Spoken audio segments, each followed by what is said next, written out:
And we're live. Good evening, everyone. Welcome to Bigfoot Odyssey's Researchers Reports. You all know who I am. With me, as always, is producer and co-host of the report, Miss Daniela Iolo. How are you doing this afternoon, this evening, this morning? I'm good this morning. Yeah. 24 hours into the future. Yeah. Our guest for this evening, he is the creator of Crypto Reality. You can find him and his lovely wife on Patreon. That's at Crypto Reality. Should be a link in the description. If it's not there, I'll put it there at the end, or Danielle will put it there at the end. One of us will. Mark Zaskey, welcome, sir. What's up, guys? Oh man, appreciate you showing up. We were banging for a guest, and you were our last choice. So you know how it goes. Yeah, I'm on call. I'm on call every now and then. Officially on call. Well, it's great to be kind of back in the regular swing of things since we got back. You know, we did that little show Friday night, and I think we were all a little dead. It wasn't good. That was on Friday? Was it? I think it was last Friday. Absolutely. Was it? Yeah, I was like. Yeah, and me too. So was Brad. Brad had surgery, by the way. So you guys, prayers for Brad for his foot. Had to have his foot broken, one of the metatarsals in there, and straightened out. Yeah, second time he's had to have that done. So he's all doped up, but I think he's starting to feel it. I talked to him a little earlier. Seems clear, but you know how that stuff is. Hey, Head Carter, thank you so much. $20 super sticker. We certainly do appreciate that. Real quick, let me announce this. Bigfoot Odyssey. We're going back to Florida in November, and I'm putting the call out now. So far, I've got 22 people on the list, and I'm choosing 8 of them. If you want to go to be a part of the field, a part of support, email me or call me, something.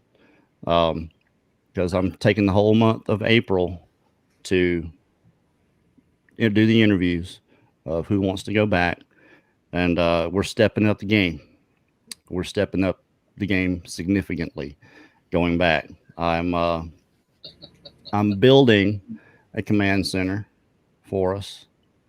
16-foot box-in trailer with two 4,700 watt generators, the quiet running ones.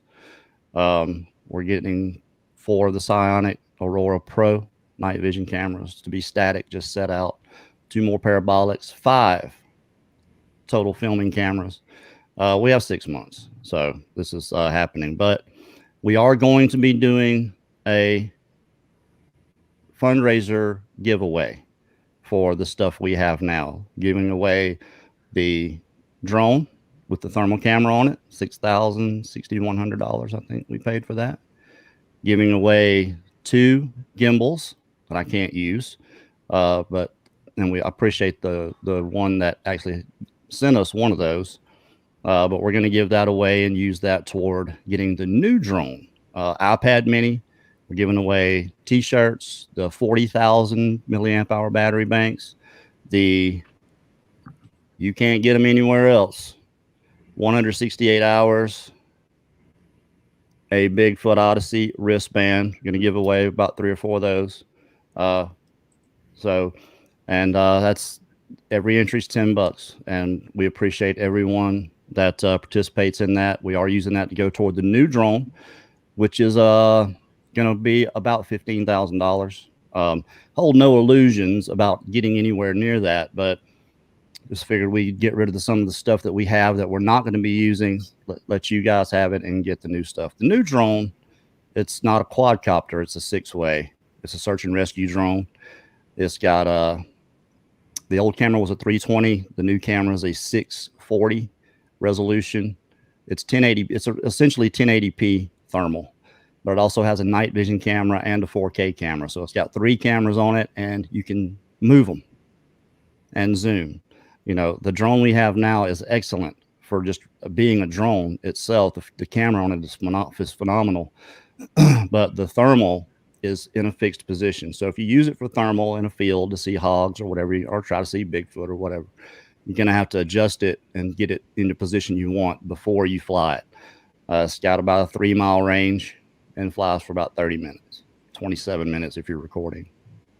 Why exactly are we getting rid of that? I remember exactly the situation that triggered you and I talking about why we need the other one, and it was because we had an individual in a tree, and we were trying to confirm it with the drone, but without being able to adjust the actual thermal camera in real time in mid-flight, we were almost unable to get any footage of that particular area in the tree.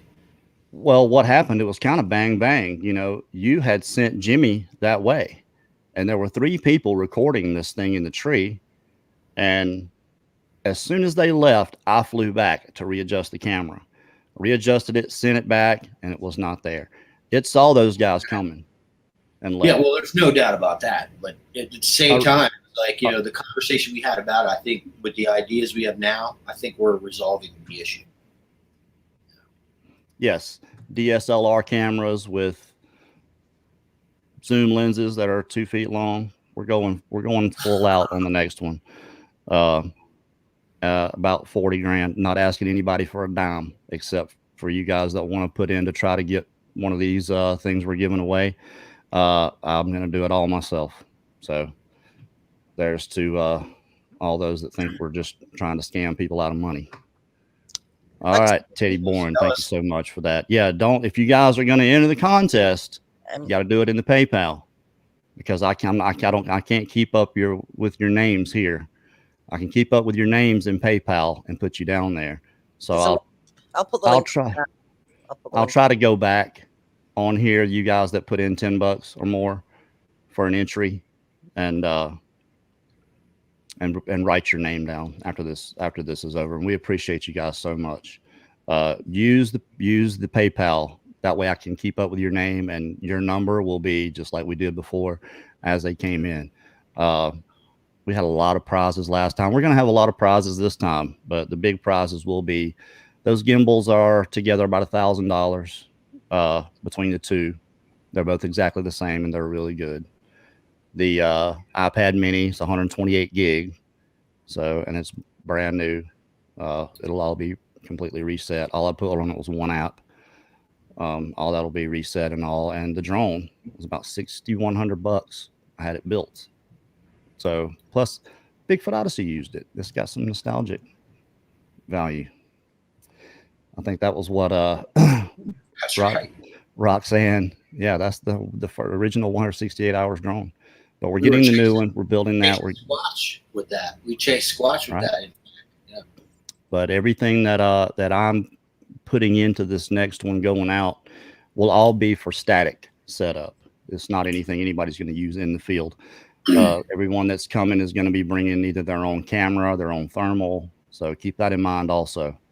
All I want is the footage. Oh, let me show you guys just a little something. This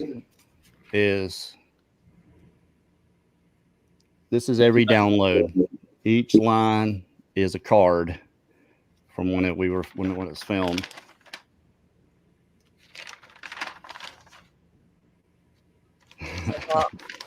To there, yeah. And then I have another.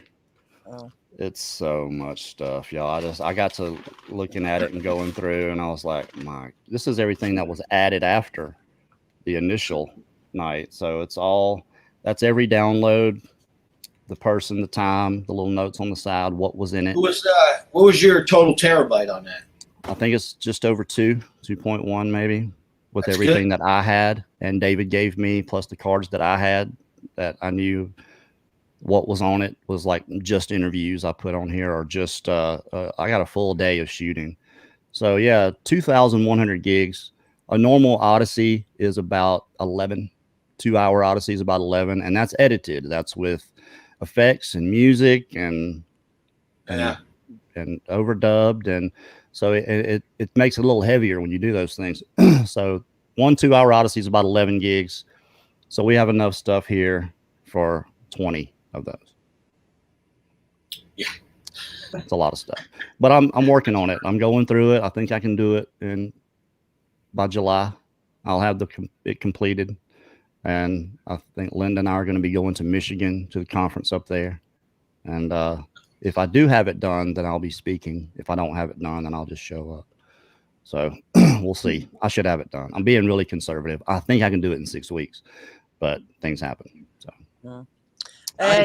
just before it goes, did you give a shout out for Ruger? You know, Ruger Ridge is, I think he's had emergency. Oh, that's right. What? I don't know what happened. I just heard that he appendix or gallstone, something like that. I'm not gallbladder. sure. Gallbladder. I had that surgery. I had my gallbladder out in 2015. It's not nice. You gotta Terry. That's Terry. You know, you can't no more greasy food, unless you want really bad heartburn, or bad indigestion. Outside of that, I haven't noticed that my gallbladder's gone. But yeah, we're thoughts and prayers for Ruger Ridge for Terry. I won't say his last name. He calls himself Ruger Ridge for a reason. Well, all right. Let's talk about some things, Mark. You've been finding Bigfoot, haven't you? Yeah, well, we shot a lot of footage, so the sheets don't lie, right? No. I'm hoping we shot a good amount of that in there are from cards from the XAs, because I did have those XAs pointed at the tree line. So there's 3 cameras that could be picking stuff up. I'm looking at one. I have one. That's the one I shot with. That's my XA20. I think I have about 20 clips total, 25 maybe. I've only gotten through the first 4. And I'm looking at what we've got, and the shots are coming back, man. In the examination, you can see that there's activity in these tree lines all the way around the camp. Today, I was able to literally begin pulling an individual out of the tree line that we tracked on the first day that I came back. Like, we had night 1 when we had the meeting and all that. When I came back the next day, we tracked and ended up finding that track right outside the campground. But originally, we found a couple of partial, look like young barefoot tracks from something really, really small. And I caught that individual on film, or possibly caught that individual on film. We're looking at it now, and it looks good. There's a lot of stuff going on in the footage. There's things moving around in the tree line like crazy. There's things up in trees on different days.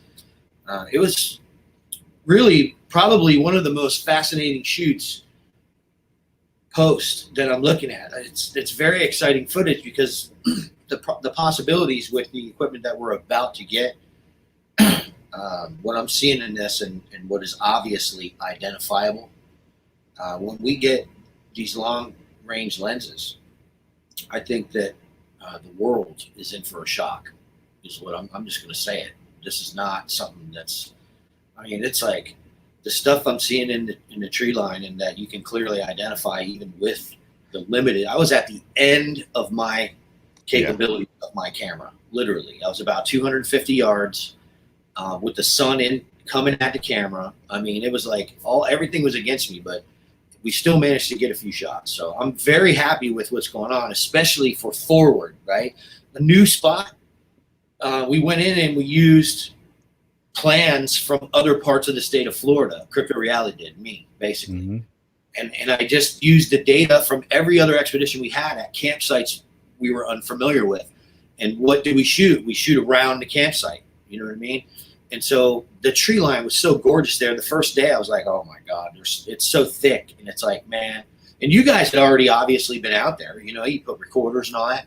When this audio goes down, it's going to be significant to the Sasquatch research community itself. I'm telling you, the audio, and I don't even know what's on the ones in the tree line, just the stuff that I'm hearing about at my other area, that when the teams were going in on a daily basis, the audio that they were picking up, you know, and that was being recorded. Noel's got some that were left there overnight in key spots and positions. And he's got some stuff on it. I'll say that. I know he does. It's been heard already. Yeah. So yeah.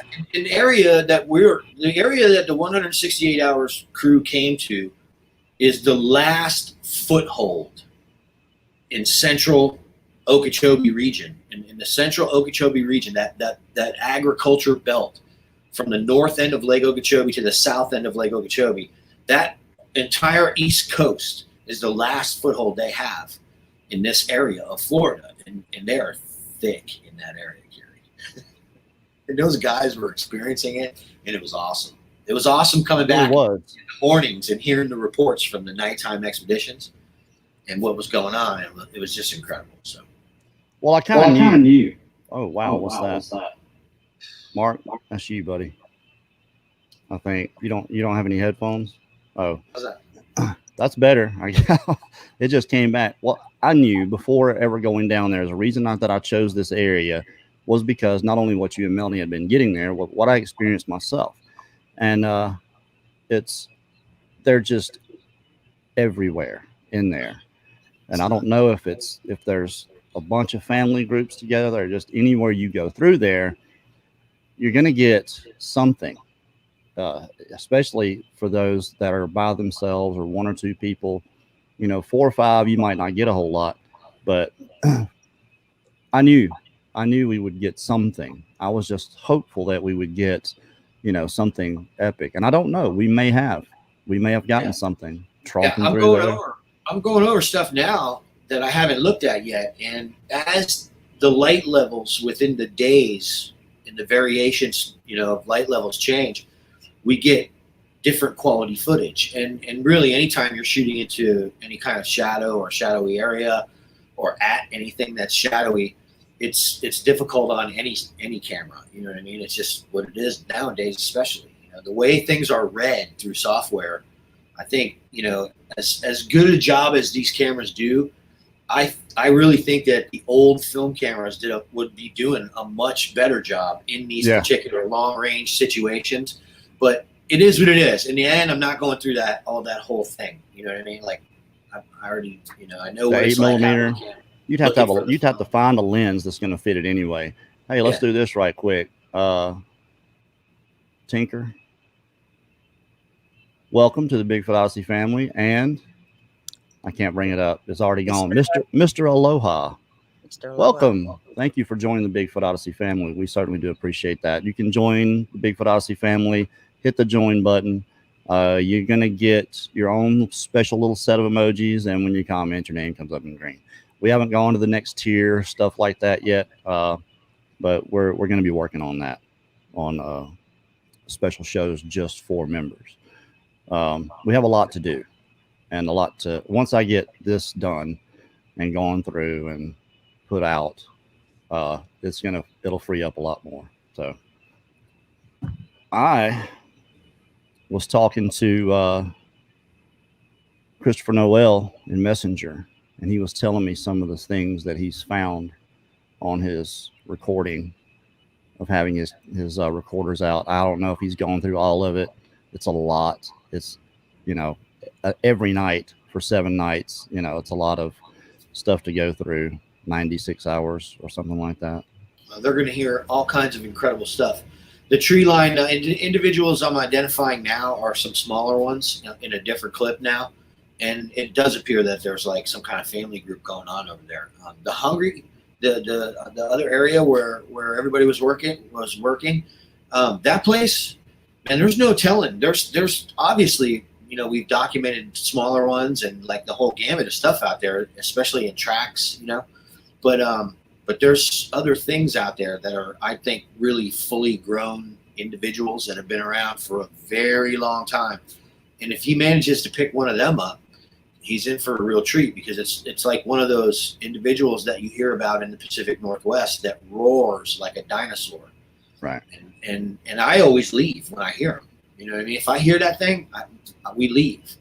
And I told everybody that was my number one thing. The one rule I have is, if you're out here and this thing, you hear this thing, leave. Just leave. Don't even play around with it, because it's like one of those stories. Like I've heard this thing, and it reminds me of stuff that I heard, that I read about in cryptozoology books that were written 40 years ago, that, Ivan Sanderson interviewed Amarins in 1902, and they were talking about this monster that used to eat people on the mountain. You know what I mean? And like the tribes don't go there anymore. This is the kind of thing that's out there. I'm telling you. And you can hear this joker. And if Christopher managed to pick that up, that's going to be something. Well, whatever that was. Oh, real quick, Kip Marchetti, my friend. Hope you're feeling better, Kip. Thank you so much for joining. Blake, whatever he caught crossing that crossing the path there. You can see it. It's black and it's kind of low to the ground and long. Like I said before, I was thinking hog, but it's just not hog behavior. It just comes out. They never heard it. Blake saw it, and you hear him on the camera say, "Oh my God." And it just stops for a second. He said it looked at him and then kept going on across. And I think it was a juvenile or something. Me too. That's what I'm hoping I can bring out. And I'm going to send, when I find it, when I actually get to it, I'm doing this chronologically. So when I get to it, I'm sending it to you. It's like classic behavior, man. It's classic behavior. This is how they get around us. They get around us like this. And you question yourself because you're in there in the dark. Now, I can tell you right now, the individual, whoever it was, I know for a fact that this is one of those individuals that throws rocks at us. It probably threw rocks at the crew. They threw things. They're all through there, you know. It's like embedded. They're like infested in this like really thick stuff. But people picture this like this silly thing walking across the trail, looking back, all slow. Like, get over Patty, because that ain't Sasquatch the way it acts 99% of the time, man. You know what I mean? Like, you're not gonna. That's like a miracle. You know what I mean? That was like, that was like a broken clock is right twice a day kind of shit. We're talking about doing this on command. We're talking about catching these things based off data that was hard won in the field. These people are in a place that we have mountains of data that these things exist there, and they're corroborating it in real time for 7 days straight. This is what 168 hours was doing. We've been saying it for a really long time and showing you guys. But in the end, having situations like that happen where people are filming it less than 100 yards from where I saw a huge gray individual jump the trail. I mean, that's one of the reasons I wanted to put them on that end of the trail on the first night, how we had two hikes. We had two different groups going in from two different ways. We've had encounters and seen them in there from both of those ways. So, but I look at it in even if the footage is whatever, it doesn't matter. It doesn't matter because 16 people came down here and were able to corroborate what was going on for 6.5 years in Melanie and in our surreal existence. And in the end, to me, that's valuable right there, first of all. Whatever we get after that, for me, is like, you know, I mean, that's what happens out there, so you're going to get it, you know? Like, it may seem earth-shattering to a bunch of other people, but for 6.5 years, this has been my life and trying to deal with it and trying to explain to people what's going on. And it just doesn't seem to get through no matter how serious you put the tone. It's the gravity of what's going on is going to change things, a lot of things.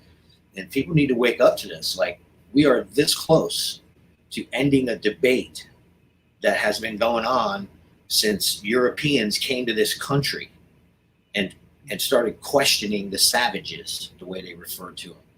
This is all nonsense, man. It's all been nonsense. An entire way of thinking about this subject has been created over the last 100 years in particular that we are going to undo. Point blank. I was going to ask you, Mark, how you, how did you feel having all those people there with you, and have you felt the burden kind of been shared, the stress of it all that you've said, all that time, just you and Mel going out there and trying to show these things? I must have felt quite good to have those folks there. I mean, I don't know what's your take on it? Yeah, well, I mean, for a long time, while we were actually getting what we needed from the study, I was dead set against all of it. Kerry will tell you that, man. I would never, and I had people violate that, you know what I mean? And it's like, that's not okay, you know? But we finished our study to the degree that I wanted to finish it, and we're lacking in other areas. And so, mostly the technological areas. And so when you begin to look at what is required to get crystal clear footage of anything like this, where you need something that you can absolutely shoot long range, but in combat kind of filming situations, is very difficult to catch on film. So in 6.5 years, what we learned was long range is the way to go. But the value of the data that you get on foot is far more valuable. And the personal experience of the individual that records the data, in my opinion, is the most valuable aspect of it. Trained observers, and I am one, and so is Kerry, and if anybody else who goes in the field,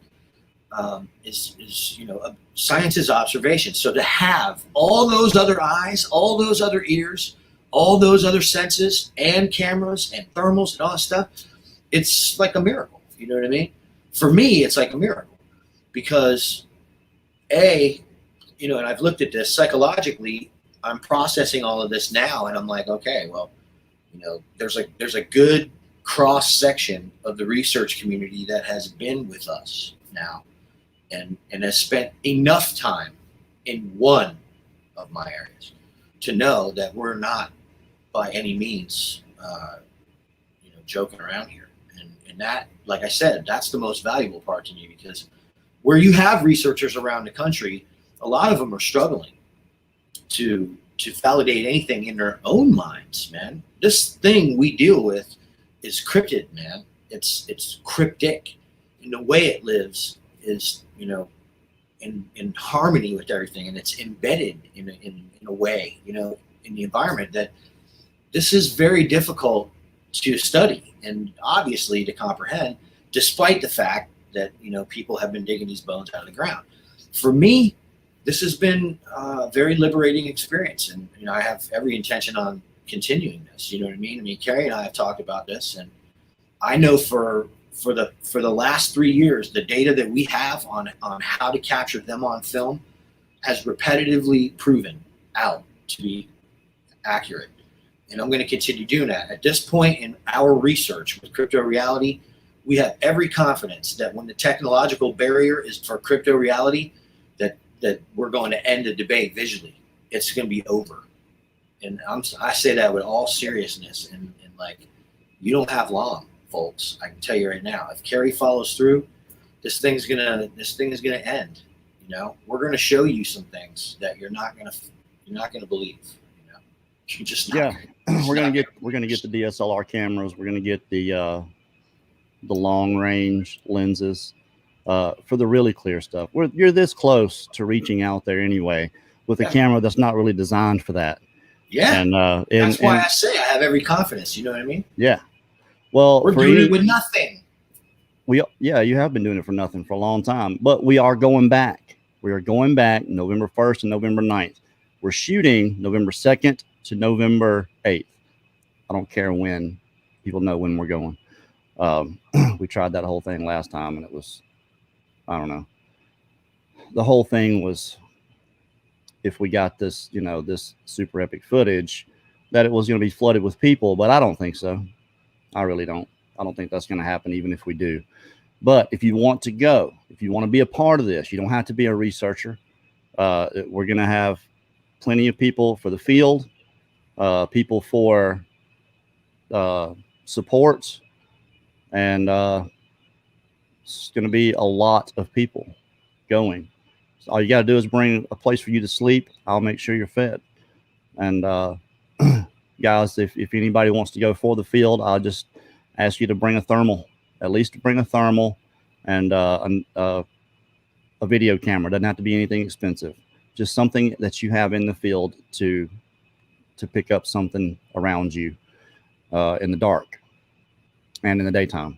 So, but I'm going to have 5 filming cameras on this one. I've got several people already in for the filming. If you want to be a cameraman, to me, that's the most stringent and important part, is being a camera operator, because you're not only in the field with these guys, you're having to film them doing their thing. And anybody that wants to be a part of that, absolutely email me right here, bigfootodyssey@gmail.com. Doing interviews for the entire month of April. Going to choose the teams at the end of April. We are doing the fundraiser giveaway, giving away the drone, the thermal drone. It's a DJI Mavic Enterprise 2. It's a really nice drone with the thermal camera on it, the 2 gimbals, iPad mini, the battery banks, t-shirts, the 168 hours wristbands that you can't buy anywhere unless you have them made yourself, obviously. Giving all that stuff away. So every $10 is an entry. We appreciate everyone that's getting into that. We're going to use that to help us get the new drone. And then I'll put in all the rest. So we do appreciate everyone that participates in that. We're going to be doing that drawing on Cinco de Mayo, May the 5th. It's a Wednesday show. And I'll hopefully be at home to do that. But we do definitely appreciate everyone. But make sure if you're going to enter, do it through the PayPal so I can keep up with your name. I don't have to go back on here and write everybody's name down. Plus, if you do it on here, YouTube gets 40%. So it's yeah, YouTube, it's their platform. Hey, they can do what they want, but we do appreciate everyone. Absolutely, couldn't have done it without the support of everyone for the last 2 years that we've been planning and trying to do this. But I will say this for the new one, we're stepping it up. All the strategies, everything we're doing is all going to be blueprinted down to the hour. So what we need are people that are going to be able to carry out the plan. Have your own ideas, absolutely. That's part of being of leading something like this, is listening to everyone and their ideas and making adjustments in real time. So we will be doing that. So if you're interested in going, it's November 1st to November 9th. Plan for those days down in South Florida. It's going to be work. I'll say that. It's going to be a lot of work, but you might actually see one of these things. So I was kind of hoping and thinking someone was going to see one this time. Man, I'm not sure that Barry and I didn't actually have an encounter. It's that's just right. I couldn't confirm it because what we were looking at wasn't there when we went in. Well, when we went back, we were at the fake campsite. Barry comes over and he says, I think me and Mark just saw one. Yeah. And I went walking over there and you went y'all were standing in the same place and you said it was right there and it's not there now. And it was that. What did you see? It was just, when I saw what I usually see through the lens in broad daylight, I see this lima bean skull. It looks like the color of lima beans. It's glowing like, the color of my hat that I usually wear. I don't know where it's at, but like just glowing green over here. Where is it? On this side, right there. The canopy, their skin, if it's light, it glows, man. And I saw it with the thing that gets me is the forehead, man. You know what I mean? Like sometimes they have a separate brow ridge, and I think as they get bigger, the muscles develop and they separate a little more. You know what I mean? Like with bulging. Seems to be the case, but this one was probably only 6 feet tall, if it was. And it just had a perfect forehead line. And I looked in there and I'm like, wow, that's weird. And I looked again and it was still there, but it kind of like had like a movement to it, like stiff kind of. And the tree was going the opposite way. And I went, hey, man. And then I pointed it out and he was like, whoa, man. And he started staring at it. And then he's like, oh, I put the phone up trying to record it. But of course I'm all freaking out, trying to get the camera to work and all this, and the footage is ridiculous. It's like, how do you not, that's like the joke, right? How do you not shoot shit footage with a cell phone? I don't know, because I shot shit footage with a cell phone, and like I shoot, pretty much every day, something anyway. And so hey, look, I want to say this. Anyway, it wasn't there, and he was watching, and then he ducked. Something happened, I don't know, but when I went over there, I was scared too, man. It was like had a nice feeling going on in there, kind of thing, I was like, oh, that place is creepy. That place is creepy in the daytime in the bright noonday sun, and it's dark. If you saw the stuff we had Christopher Noel in, you would have laughed. Christopher Noel, man, he had him out in the swamp. Okay, this is Vermont guy. We had him out in the swamp, and I don't care. I know it was bothering him because it was bothering me, and I do this. Well, I want to say this, and he was a trooper, man. He just kept going, Yeah, that's Barry, man. Seven Hills Research says in a hurricane season it's going to be wet. We don't care. Well, we don't mind getting a little bit wet, but I want to say Matthew Brecker and Renee Weber, welcome to the Bigfoot Odyssey family.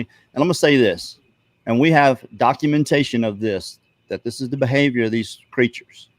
They will just melt back into the foliage. And I know this because you and I saw it, the very first little booger that I caught on film down there by accident completely. I'm knelt down. I've got my camera on my leg, stable, thank goodness. And it's recording. I didn't know. I'm sitting there listening to Mark. He's giving us the breakdown, what we're going to do when we go in. You're this way and this way, and this is what we're going to do. You're going through the whole spiel. I'm recording the whole time. And this thing is leaning out, watching us, 40 feet away. But it's the camera, the angle is down here under my leg. Where I was a palm frond away. So I couldn't see, but he was dead in front of me.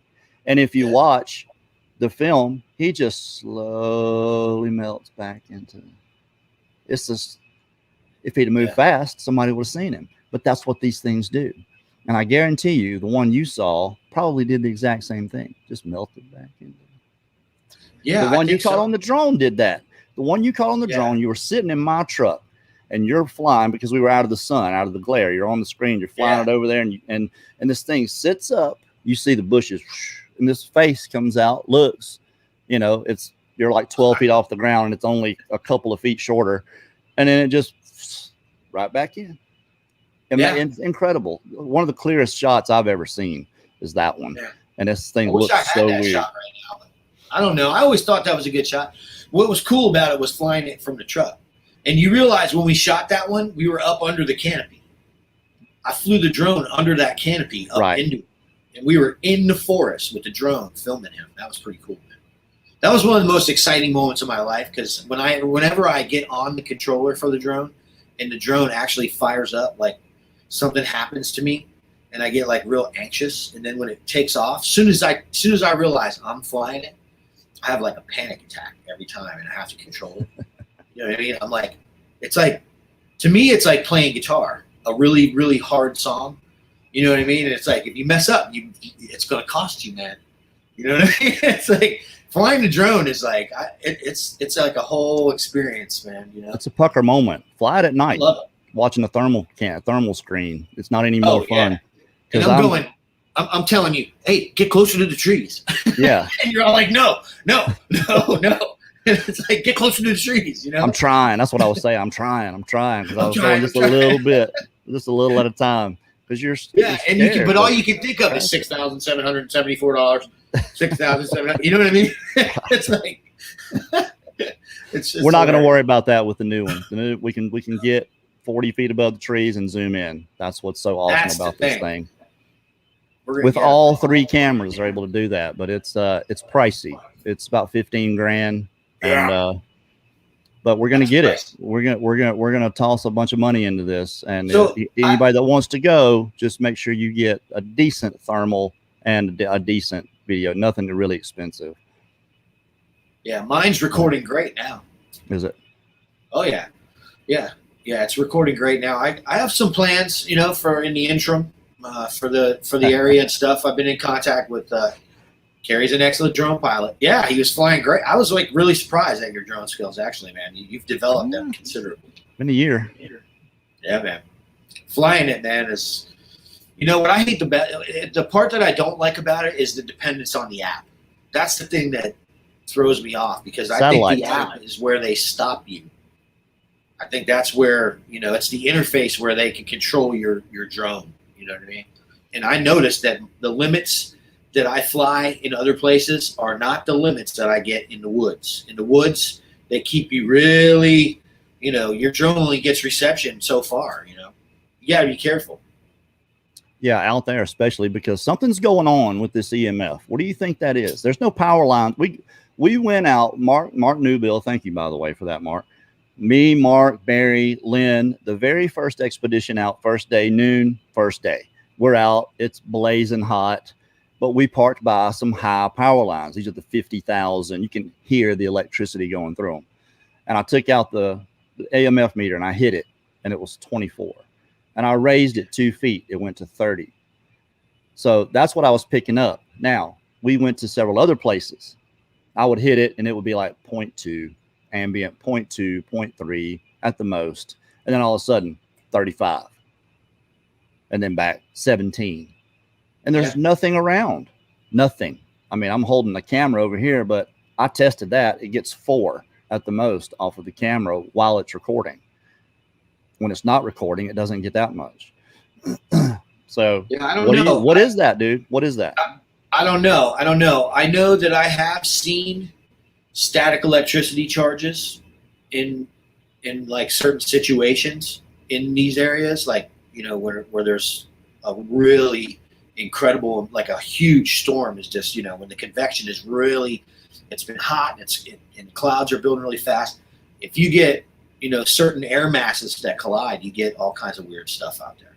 But I don't necessarily think that can cover what's going on, because there's no weather going on when we're doing this, right? So we're looking at starry skies, and I've gone through the gambit of trying to debunk all of this stuff. And the thing that I come to repeatedly is the drones that we saw out there, the craft that we saw out there. FWC. I consistently, because of the anomaly and the anomalous nature of where and when you pick up the readings, and not only that, but the readings inconsistency, I think lends more credibility to a drone powered by something that would produce those effects, because you get these strange readings that are different. And it would be, like you said, if you held it up by the lines, you got a little bit higher reading. So if the drone was lower, you would get higher readings. But if it was higher, you would read something a little bit less, and it would be anomalous. It was moving over you. You'd pick it up for a few seconds, and then you wouldn't.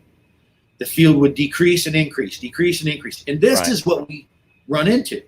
So the occurrence itself, the phenomenon itself, and how it occurs and when it occurs lends more credibility to there being a moving object producing this than it does a stationary object, because there are no consistencies in where and when. If it was stationary, it would produce a field and you would be disrupted, period, when you walked into it, or you would pick it up and it would be consistent if it was consistently generating. Even if it was pulsing, there would be consistent patterns in that. So like I said, in looking at this phenomenon, I think that there is something going on, but that's where the data points on our side anyway. Patrick Noble says the power lines 100 kilovolts or 250 and 500 kilovolts. I don't know what a kilovolt is, but it sounds like a lot. By the way, Patrick Noble is going to be joining us in November. He has actually been added. Also, Linwood Workman and Tammy Workman are going to be joining us in November. And we're trying to get Daniela over here to join us. Yes, it's a long way out, so understand, but we are going to go to every length we can to make sure Daniela makes it over here for the expedition. I don't who's going to do the updates. You're coming. You're out of gas. We're taking you in. I think I might just stay in a hotel and do updates. Stay in a hotel and do the updates, come out during the daytime. Yeah, there's a hotel about 10 miles away from there, so that's a good possibility. But there's still 8 spots open, and like I said, I'm just doing interviews. I'm not going to choose anybody else until the end of April. And once we do that, we'll put the whole team together. We'll be in a group together, and everyone will get to know one another, and we'll start the team leaders will start forging the strategies for this. Me and Mark Zaskey and the leaders for the groups. So it's happening. It's just a long way out, but I still got to put this first one together. So we'll see what all we got there. But we're going back. It's a really, really good stepping stone for what we're going to have planned for the next, and how much more equipment and better equipped and better able to manage our time because of what we know now. We can be a lot more efficient going in, but I will say it's going to be work and it's going to be hard. The only thing you're not going to have to worry about is anything else but your job. That's it. Your job. You do your job. You come in, you rest. Someone will, if you're in the field, someone will take care of your equipment. They'll charge it. Plus anyone that's doing support will handle all the static cameras and recorders that are around the camp. So anything that's not out in the field that's in the camp will be handled by the support team, which is 10 people. Brandon Ransom is going to be leading tech. Hopefully, we're 95% sure that he's going to be leading tech, because I'm taking David Dominique out of the tech position and into the field. It's just a better position for him. Absolutely. and 2 people cooking for us. So you guys won't have to worry about anything if you're going to go, except if you're in the field, worry about the field job. Whatever the plan is to carry out the plan. And Mark Zaskey is going to put us in position. We'll do it, man. Iron Dogger. Right. Thank you so much, Iron Dogger. $20 super sticker. You're awesome. A doll. YouTube and I thank you. And Daniela. Thank you. Thank you. Okay, where are we? We got about 15 minutes left. Let's I don't know, let's talk about UFOs or something. You're funny, man. You know, I want to say this about these guys captured the lights 3 days in a row. Okay. I haven't gotten to them. I'm going to look at them. I hope it's not, but there is a possibility that it's headlights from a distance or lights from the boats from a distance. I don't know. I don't want to say that it is because I'm not sure. I hope it's the other thing. I really do, for their sake, because they're the ones that experienced it. They filmed it. They saw it. But we're going, Jimmy Barr did say he would go back to look just to make sure that's not what it was. We want to be able to eliminate. That's the thing about doing this when we go. It's not going to confirm anything. What we're going to do and what anyone else is going to do is debunk. You debunk everything until it can't be debunked anymore, till the only answer that's left is this thing. That's what we have to do, and the way we have to do this, and documenting that process. That'll be myself and the other 5 cameramen that are coming. I've got 2 so far. I'm adding 3 more. Again, the camera position is the most important part, because you're not only in the field with these guys, you're filming the whole process. So you're walking backwards a lot. And it's probably the most dangerous and the most demanding. So far I've only got 2 plus myself. I need 3 more. So, and where's then Todd? Todd is leading. Todd's going to be out there with me. He's going to be with one of the teams, and I've got Johnny Two Bears is going to be doing it. Go Johnny. Yes. So sorry, my mic was off then. It's like sorry, I just seen a good question for Mark. Let's do it. In your research, have you seen a creature that you thought was not Sasquatch? Uh-oh. Yeah, I saw one today looking at footage, but we have to confirm all that stuff. So what I can tell you is that I have seen a few of these individuals, and they all looked very different from each other. I've seen the same ones on multiple occasions in the same research area. Keep in mind, they live in certain areas. Like, there's a lot of people who, talk about how they migrate and they do all these things. We don't see any of that. What we see is the same individuals over and over and over and over again. You know what I mean? And it's been years of this. So, they look drastically different between each other. And, it's one of those things where you kind of never get used to it. I don't know. I look at a lot of what happens in the field, and there's nothing to gauge it with, so you're kind of left with, what happens the next time. So you look at what you have and you go back in and you try to do the exact same thing you did last time. And that's, the only thing you can control, right? Is what you do. And then, you see these things from time to time, and they don't look like what you would expect. And nothing really is what you expect. It's like, it's hard to recognize that they're even standing there if the light is right. Like in the daytime, these things are really incredibly hard to see, and they can be right there, but their makeup and evolutionary makeup is such that they're super predators to the max. Like, if you go in the ocean and you look at super predators, you'll see the same kind of evolutionary adaptations where the environment aids that creature in how it exists. And this is like what we see in our research, and this ain't Harry and the Hendersons. It's not Harry and the Hendersons. It's not Jack Bigfoot. It's nothing like that. These things, what I've seen, no hair on their face, caveman is the best with that lime green looking, for the most part, green, gray, black face. Very, very scary and weird. Look like a dead person. You said that looks like a freaking zombie. That's it. You know? And there are even white skinned individuals. And when I say they have jet black hair, it's black you've never seen. Like I paint. I'm an artist too, and I know I've used Mars black as a color. I've used it a million times. They should have a color called void, because that's what Sasquatch are. They're devoid of color. It's not black.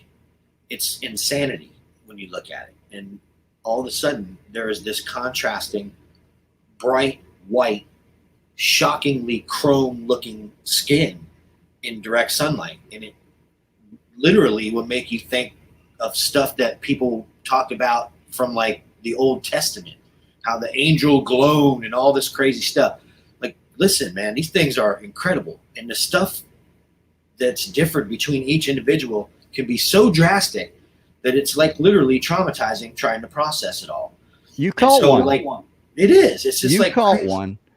The second or third one that you caught, this thing has a very prognathic index. It's almost a muzzle.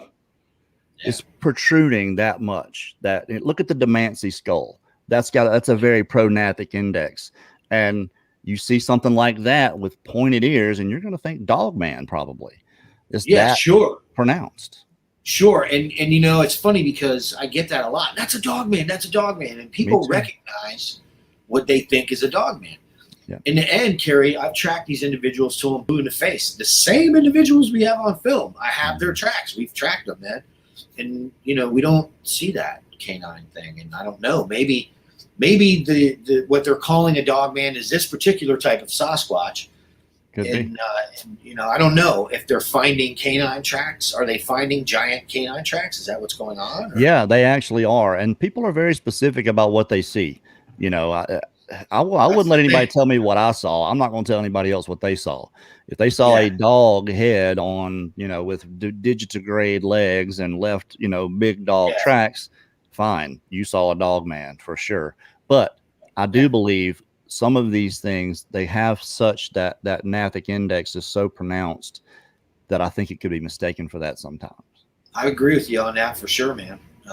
You know, but as I said, that I think what we're talking about right there is a part of that variation in soft tissue. But some of these individuals also clearly have bone structure differences. And that's the interesting part of this is we're seeing both non-human primate characteristics and human primate characteristics within the same area of individuals. If I catch a few individuals on film in the tree line in a 7-day period, there's a pretty good chance those individuals have been around each other. They're the same basic species, right? So it's safe to say that I'm seeing little ones and what appear to be big ones, and maybe there's even an older one.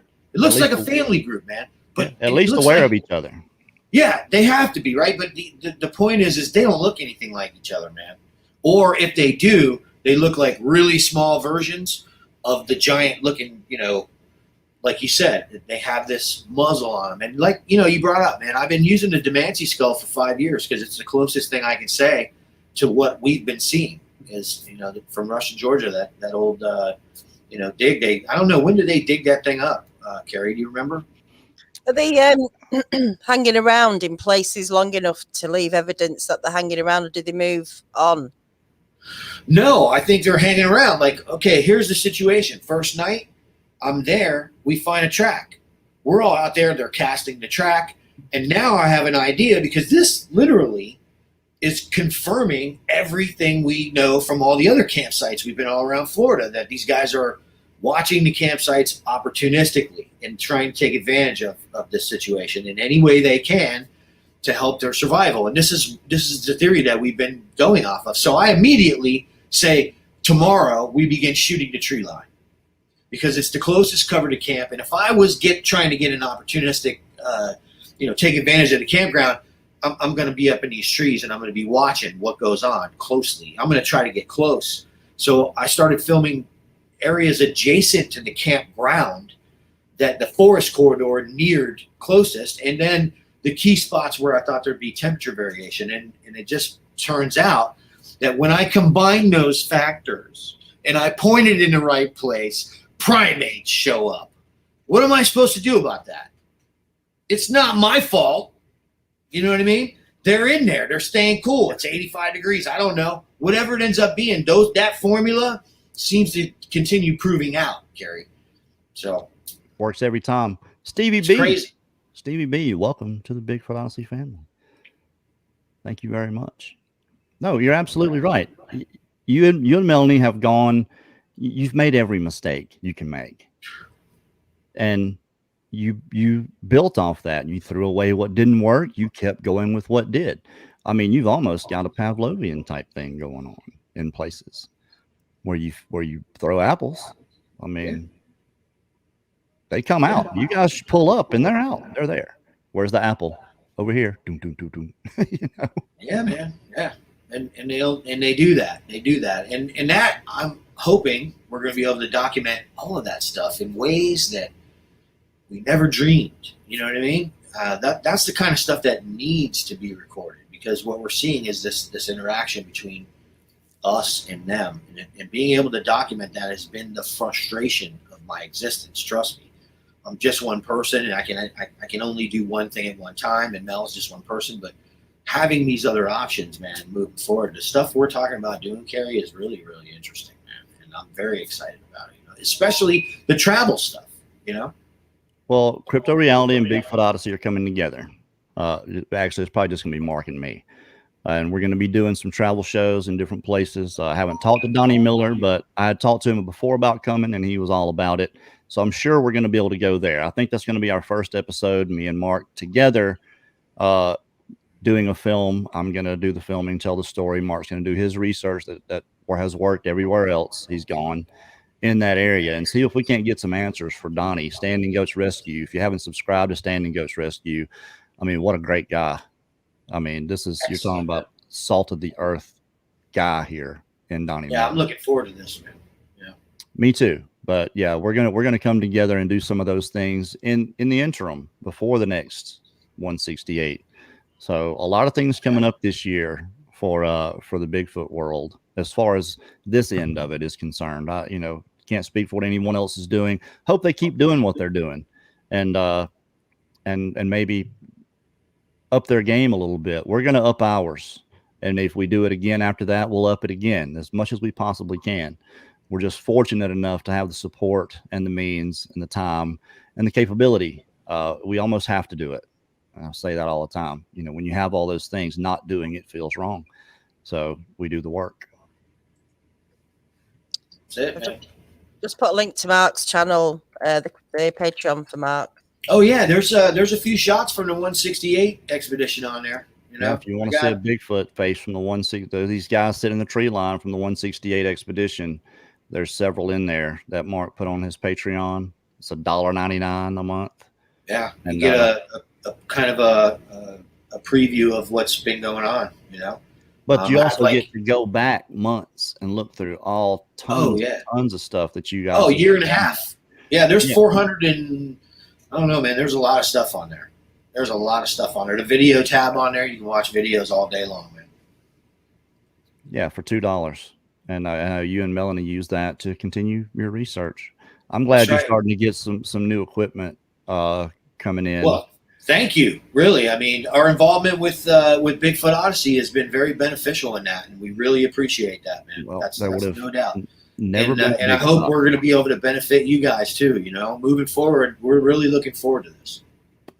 Bigfoot Odyssey would never have existed if it weren't for Crypto Reality, Mark and Melanie Zaskey, and what they did. I'd have never even attempted it if I hadn't seen you guys do it in person. Actually, well, you're doing it, man. There's no doubt about it. I was skeptical about this, about pulling the logistics of this whole thing off, but it really, really went a lot smoother than I thought it would. Not exactly the plan, but we did it as best we could. We were a little ambitious about how it would go and being able to film continuously, but I think for the most part we did. Something was going at any given moment. Something was going, but it was hard to do. We could have been a little bit more efficient in areas, the planning. The teams did everything they could. This was it was 100% on me. and my short-sightedness. But now being there, experiencing it, and I have a much better handle on, I think, what we need to do to be able to do it the way we actually want to do it. And it's hard. Well, the main thing that, I find is that the environment is taxing. It doesn't matter what time of day it is. If you're out doing something, it's a taxing environment, man. It's not hype. You can stay on the trails, sure. But, if you want to go somewhere and really check into stuff, man, you're going to undertake some serious work. And the temperatures and the humidity, you could see it was wearing on certain people. And then you start getting hungry. And the next thing you know, everybody's in an argument, this and that. You look at it, I think everybody did really good. The environment itself does not want you there, period. It's like shower, make sure you're showering, taking care of yourself and getting that rest, Well, Mark, let's take 2 more questions. I'm looking at both of them right here. These should be pretty. This is Tammy Workman. She is going to be joining us with her husband, Lynn Wood, in November. Mark, do you think they move in cooler temperature, or is their movement the same year round? Well, in the environments that we've been in, and this is, I can tell you from experience that they're always in these same areas, like, the same ones. And so we don't necessarily think that they're moving the way I think people have an idea that they are. Like, what we see is that it's very difficult to catch the large males on film because they're almost never around. And the ones that we catch on film most of the time appear to be a bit older or female, and there are a bunch of little ones. And so what I'm saying is that I think that the males are just going out in bands and hunting is what appears to be happening. And the way we see it is that it's not about like when as much as it is about where.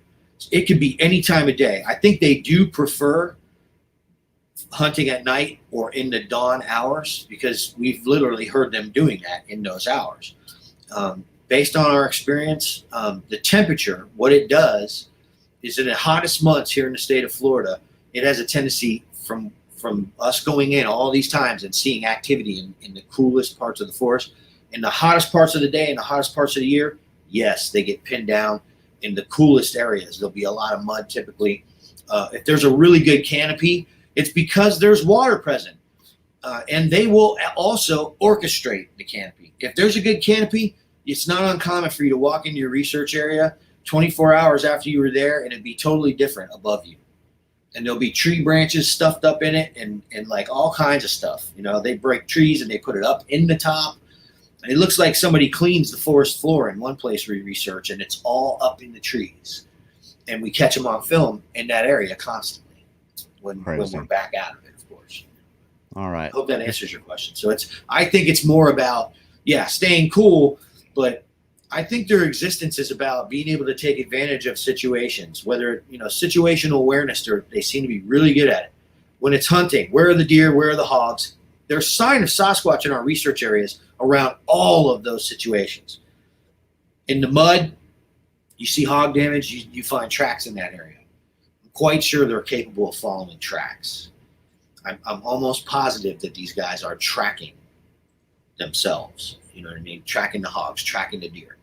And they appear to be ambush predators. So they're going to put themselves in the best possible situation to get as close to what they're trying to get as possible at the right time of day, regardless of the temperature when it comes to that aspect of their existence is what we see. All right. One more. Let's do this one right here. It says Kerry, but I know you know a little bit about this too. What's your thoughts on their language? I'll say this. I've heard them speak 3 times. I heard Bigfoot language 3 times. I was looking at one the first time he did it, and he was talking, griping at me is what he was doing. Mark and I heard them twice. We heard them with the headphones up on the levee that night. And then when we walked in that day, we heard them right across the canal, right in there, 30 feet away. Talking. And it's in the thickest stuff you'd ever want to go in. There's nobody in there. It's voices.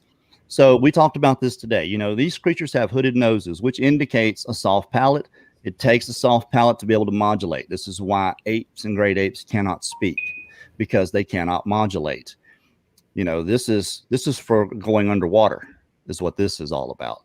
And having a soft palate, it's about being able to hold your breath and not suck water down into your lungs.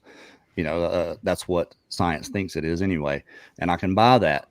There's a reason that apes can breathe and eat and drink at the same time. We can't do that. Milk spews out of our nose when we try to do that, because we have this palate in between. So I believe they have that. Absolutely. They do have hooded noses. So it does indicate that they would have a soft palate. We've seen them talk. They do talk. I don't know what the language is. I'm not even sure that if from one area to the next, they would even understand each other. Why would they? The Native Americans all had different languages all around because they weren't connected. I'm sure some things were the same, and how this is formed, I don't know. I don't know if they understand us. I think they understand our notions and our tendencies more than they do our language. I know exactly when my wife is mad at me, she ain't got to say a word. So I think there's no different with them. They just read us so well. What do you think, Mark Zaskey?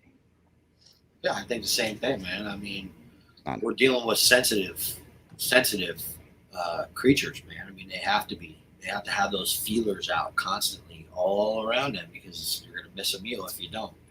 And that's what this is all about, right? So when we look at it, it's the same thing you're talking about. You know, I've heard a lot of things over the years, and I've never heard anything in our research area that would indicate that it was like a formulated language. It sounds like mumbling and chatter. Yeah.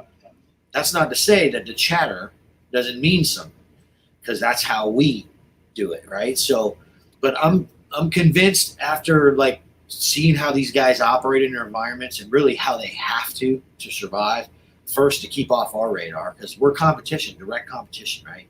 You start freaking out hunters, next thing you know, there's 40 of them in there trying to shoot somebody. They understand that, like, you know, they got to do certain things in certain areas. Not only that, but I'm sure the technology of everything we use, I mean, like everything, just the tech, probably freaks them out, man. You know what I mean? Tearing up the forest, doing all this. They're sensitive. So it just seems to me that, like, most of their communication would be of the gesture kind of stuff. You know what I mean? Like, they seem to respond to gesture, you know, the gesture of leaving things, you know. I think that, you know, they're communicating with each other through mostly gesture with accompaniment of like chatter, like, you know, and it's more like a kind of an emotional kind of thing. Like the way you described it, I think is like probably the way to kind of roll with it. I feel like your description is like really good, man. You know what I mean? It's like they're saying something, but I don't necessarily think it's a language. It's more like, you know, a grouchy kind of thing. You know what I mean? It seems like it's always that too. I don't know if you notice that, but it seems like it's like really grouchy. Like they sounded pretty passive. Now you got something that's probably got a neck this big around and a huge voice box going. Yeah. You know? So yeah, that sounds a little ominous. But the other ones that were more high pitched, it sounded pretty passive. Well, what I heard, not like. Hey, one day, Millie and I walked into the area that we took you into, and we walked up to the observation point, and there was a woman for about 15 seconds carrying on in a speaking, but it was like she knew what she was saying, but somehow it was not a language. That's the way I would put it. And I went, "Hey," and she never said another word. Same thing I did. In 4 years, not another word from that woman. I don't know who she was, but she definitely was not a human being. Yeah, that's not a woman. It was not a human being. We know what's out there. Plain and simple. This thing was big. We're trying to get good evidence for you guys. I swear we are, and we're going to do it. We went a little bit over, but hey, there's a little over 600 people in here, so we do appreciate everyone. Yeah, not a bad researcher report. This is late show numbers that we're getting on the researcher report. So, and we appreciate everyone joining us. Again, if you wanna get in on the drawing, it's $10 per entry. We're giving away a $6,000 drone, the $400 each, 2 sets of gimbals for camera, the iPad Mini, T-shirts, getting the wristbands that you can't get anywhere else unless you get them made yourself for 168 hours. And we're going to be giving all that stuff away on Cinco de Mayo. That's a Wednesday. So you've got a while to get entered. And we appreciate everyone that helps us out with that so much. Like, again, that's going toward the new drone that we're going to be getting for the next expedition. So plenty of time. I got a lot of work to do. That's all I can say. Mark, thank you for showing up here and talking with us. Daniela, thank you so much for everything you do for Bigfoot Odyssey Researcher Report. There's only 3 of us here, me, Daniela, and Brad. And Daniela does all the work, and I just show up and talk. That's true. That's sad, but that is absolutely true. I get to bring a guest on every now and then. Daniela will say, hey, I couldn't find anybody, or somebody who and so dropped out. And I'm like, hey, Mark. You're on there. We always have so much going on. It's great. Yeah. You're on Texas Channel tomorrow night. Your first interview, really. Yeah. Trinity Paracryptid, 6:30. I am going to be on there. I totally forgot that. Yeah, I'll just reminding you now. And anybody else who wants to check out your interview. And tomorrow at 7:30 Central, I've got Larry Batson on Hidden Existence. We're doing another drawing Bigfoot with KTG, who you interviewed. Oh, who is also joining us as a support member in November with Katie Gallerini. Excellent. Sure, she needs it. She needs some catharsis, and we're gonna hopefully give it to her. She don't want to go in the field, but she said she would be there for support. So I just talked to her today. Cool. And again, interviewing for that, you guys that want to go, email me, bigfootodyssey@gmail.com. Thank you, Daniela. Thank you, Mark Zaskey. Go to Crypto Reality on Patreon right now. See ya. Bye.